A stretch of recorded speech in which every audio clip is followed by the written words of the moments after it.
Hey there and welcome to the channel. You're watching The Light in My Library. So today we're going to be picking up our reread of The Alloy of Law with chapters 6 through 10. At the end of chapter 5 last week, we had right at the beginning of the battle at the Yeoman wedding. Wax and Wayne were in the speed bubble and they drop it and the chapter ends. So in chapter 5 this week, obviously the battle happens. There's lots of shooty bang bang. Wax manages to free Maurice and save Wayne's life, but Steris is captured and taken before he can rescue her. And then he has a brief conversation with the constable captain about how he shouldn't have done anything. Well, I had to do something, and then they find out that there were 31 casualties in total, but they were all the bandits and no civilians. And then he takes Maurice to her carriage. They share a moment before she goes home. The next chapter picks up the next morning with Maurice coming to visit Wax in his mansion and offering basically to volunteer her services in the investigation. They compare notes back and forth for a little while and come to basically the same conclusions about the thieves.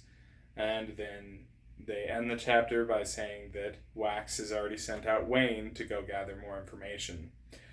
The following chapter, chapter 6, 7, 8, chapter 8 picks up with Wayne going to one of the constabularies and impersonating a constable. This is the first instance that we see Wayne's skill at disguise and accents really coming through. Obviously, we already saw them a little bit in the previous section of chapters when Wayne came to visit Wax at the mansion and again at the party, but here we see it on full display and just what he is able to accomplish using his skill at disguise. He interviews one of the bandits and doesn't really get anything except for figures out which of the bandits is newest to the group, goes and interviews the newest man, manages to trick him into thinking that he is one of the crew of bandits and gets some information out of him, and then he heads back to Wax's mansion. We pick up the next chapter, chapter 9, with the group reconvening at Wax's mansion and all of them comparing notes. They are getting ready to go out and investigate the Vanishers' headquarters when Wayne gets poisoned and they realize quickly it was the butler. Wax manages to shoot the butler, but he sets off an explosive in the process. They fall through the floor using Wax's ferrochemical ability and barely escape the explosion. They flee the manor, and in the next chapter we pick up, they go visit the Vanisher hideout and investigate it to find it entirely scrubbed clean and wiped of all evidence of the Vanishers. The only thing they managed to find is an old cigar box with numbers written on the inside. There's some character interaction here between Wayne and Maurice. We get Wayne's backstory here for the first time. And yeah, that's about all that happens here in these chapters, but I do want to just quickly discuss my thoughts on them really fast.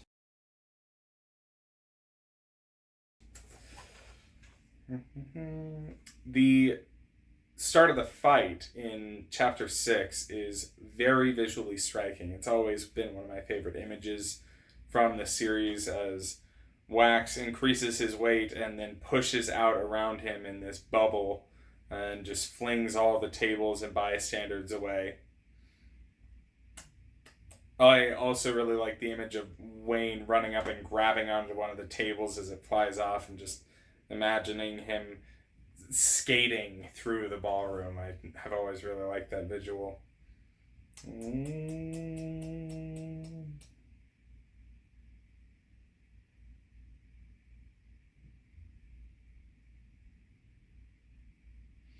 I also really like the fact that Brandon takes the time here to mention that Wax should be using earbuds.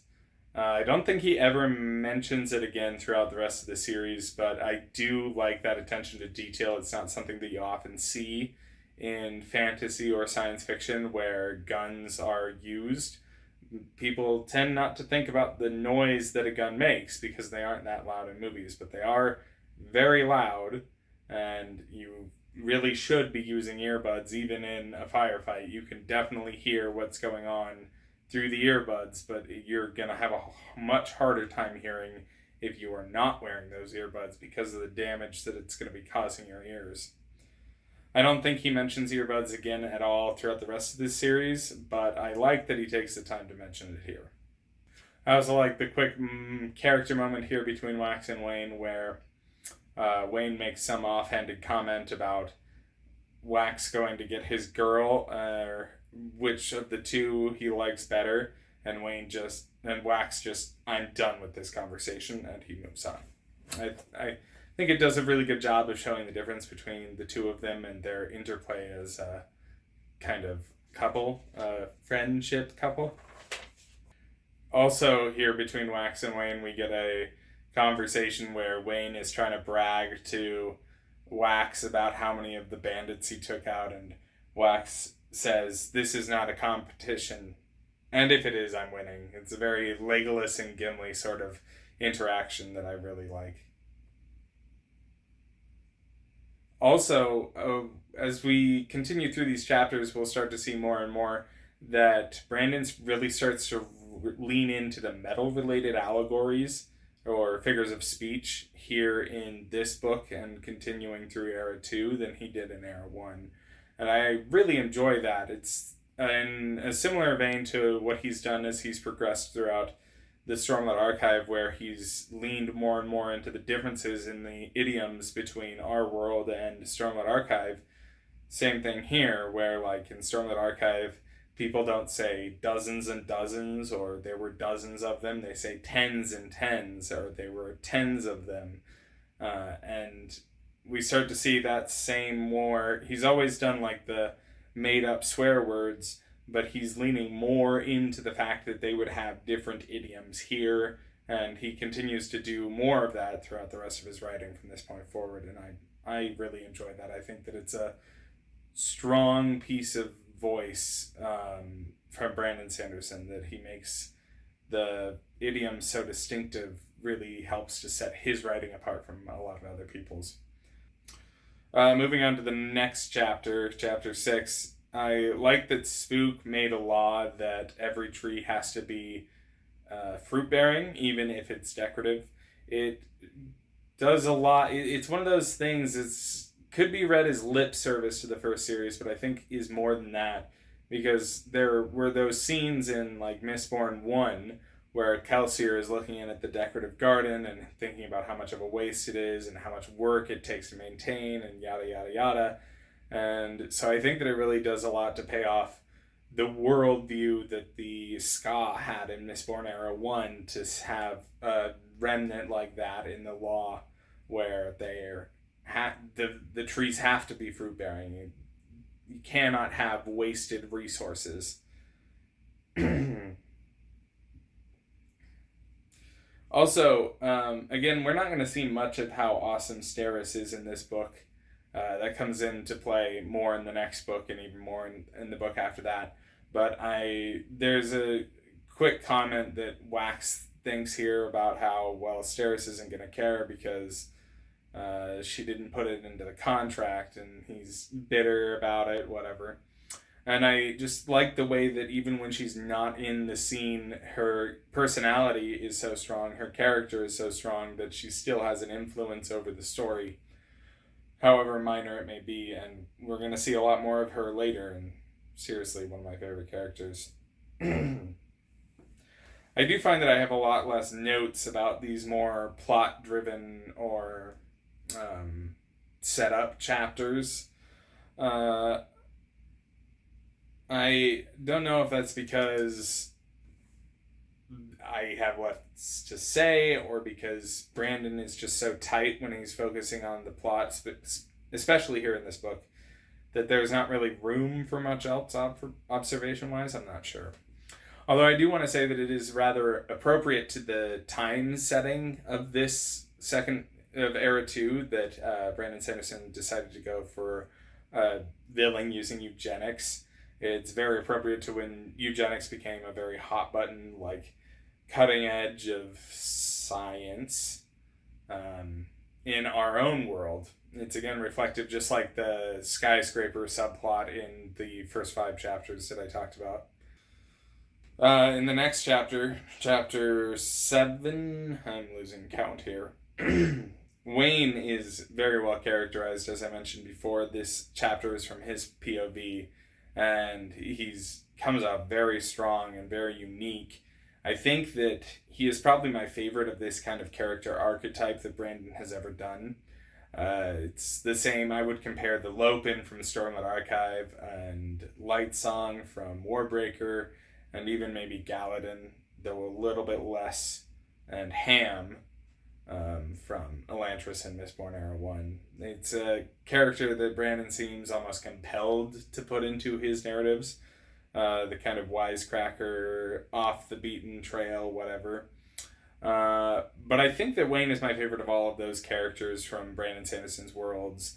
The Lopin may be more distinctive, more memorable, and Lightsong is up there in characterization, but I think Wayne is probably my favorite. He strikes a very good balance between the absurdism of the Lopin and the actual characterization that we see in Lightsong, and I really enjoy him. And it's really good to spend time with him in this chapter and to get to know his outlook on life and the way that he basically sets up the robber that he tricks into getting out ahead and gives him genuine advice to try to help the guy out.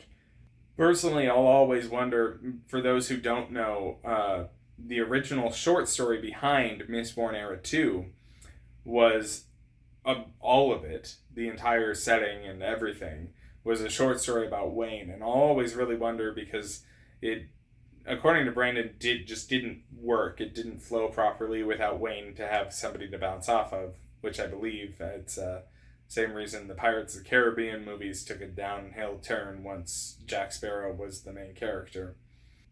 But I'll always wonder to see what that original short story was like, and I hope that eventually we get to see it in like the Brandon Sanderson Curiosities collection or whatever. In chapter 9, I really like the discussion between Wax and Marisi that this chapter opens up on. So, that being said, what in the hell? I should probably have looked this up on the Copper Mind or on the 17th Shard first before I put this in the video, but what is going on in this conversation at the beginning of the chapter?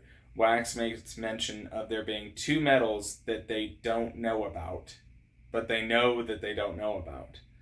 But they seem to know about a full 16 metals from the Words of Founding, the books that Sazed left in the field at the end of Mistborn Era 1. And so the question is, do they not know about 2 of the metals here on the allomantic table of metals? I know that it's mostly out of frame, but you can see what I'm pointing at. Or have they forgotten or lost knowledge of adium and the alloy maltium and don't realize that the god metals are outside of the allomantic table? Or is this foreshadowing and setup for harmonium in book 3? Or is it somehow related to adium and lyricium? Like, what exactly? This conversation is here in the book, and then it's never really resolved as to what exactly they're talking about. And it just seems to be kind of a throwaway line. I really should have looked it up on the 17shard.com before I put this section here in the video, but it's always bothered me, this conversation. I want to know what exactly they're talking about, because it's left just vague enough that we don't know. However, moving on, I do love the story here of how Wax got into the law, how he went into the lawman's office and just looked at the board and went, well, any of them can kill me, so I'll just go get the one that's has the biggest payout because I need to eat. I like the practical nature to it. I also really like the character moment here of Marisi saying that she likes flowers and dresses, and the way that it plays against our expectations of the trope in our head. We expect Marisi to be more like Vin, to once Wax shows her that she can be free, she goes ahead and self-actualizes and literally uses Vin as an example of what she is not here, and that she enjoys wearing dresses and smelling like flowers, and that's her personality. She may be interested in the law, she may care about these things and be good at shooting, but she's still a woman and feminine, and that's her choice. Not to say that any woman should or shouldn't do or be whoever they want to be, but it's her choice to be who she wants to be. And I think that it's a very empowering play against the stereotype and against the trope. And I appreciate that Brandon Sanderson went out of his way to do that. Also, I talked a lot in the previous chapters about how, in the first video, about how Tillemain, the butler, was very well executed. That plot twist was very well hidden and telegraphed at the same time. And with that, I really like the visual of the time bubble coming up and them sitting and watching the explosion as it expands. Also, just while I'm talking about time bubbles right here, the time bubbles have always reminded me, for the 5 of you who read the Alcatraz versus the Evil Librarian series, the time bubbles have always reminded me of the scene in Alcatraz versus the Scrivener's Bones, where they find the tomb of Alcatraz the First, and Alcatraz kind of goes in, and the time is all suspended in there, and the dust is hanging in the air, and whatnot. It's always been visually connected to me, the two scenes. Well, any scene that the time bubbles are in, and that scene in Alcatraz.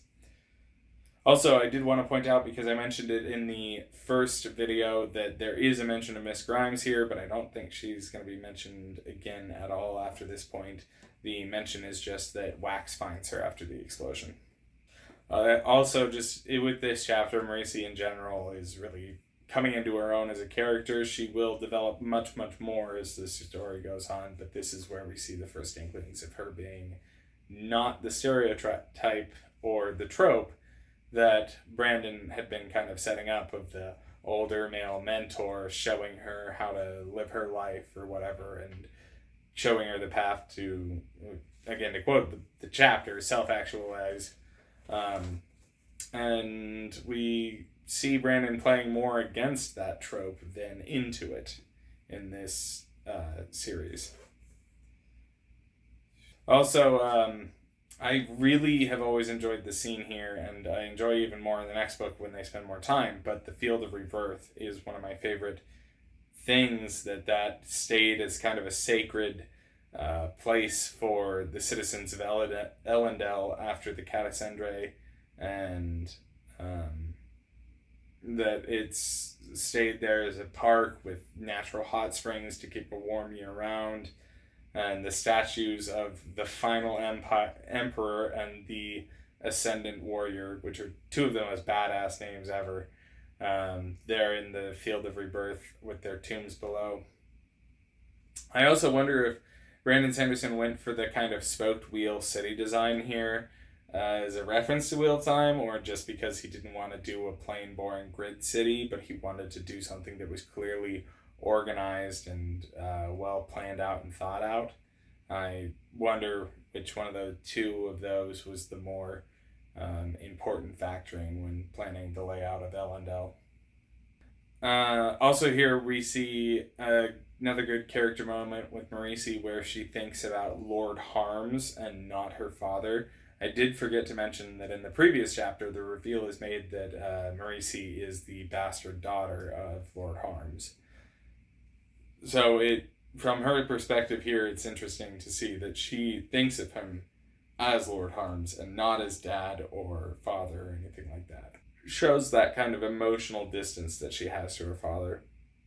Also, here we get the first explanation of Wayne's backstory. I think I mentioned it before, but that he shot a man while trying to rob him on accident, and that Wax is the one that saved him. And this is one of those things that I was talking about with Wayne being my favorite of this character archetype that Brandon Sanderson does. And I think that tragic backstory that he has of being a genuinely bad person who made actual mistakes and continually tries to pay recompense for those mistakes is what sets Wayne apart from the Lopen or from Lightsong, or from Ham for that matter. But yeah, I really like a lot of the work. This is basically the entire meat of the story. As we get into the next set of chapters, we'll be going straight into the build-up for the climax, and then the final 6 chapters are going to be the climax. The Sanderlanche, as we call it. I hope you enjoyed the video today. If you did, please do comment and like the video. It really helps the video get more traction, get out there to more people. Please do consider subscribing to the channel, and you can also find me at The Light in My Library on Instagram and Twitter, where I post my upcoming schedule and I chat with other nerds and fans. I also have a Twitch where I am supposedly streaming multiple times a week, but my schedule is usually not that great at following it. On Twitch, you can find me at The Light in My Man Cave. I appreciate you watching this video, and I will see you all later.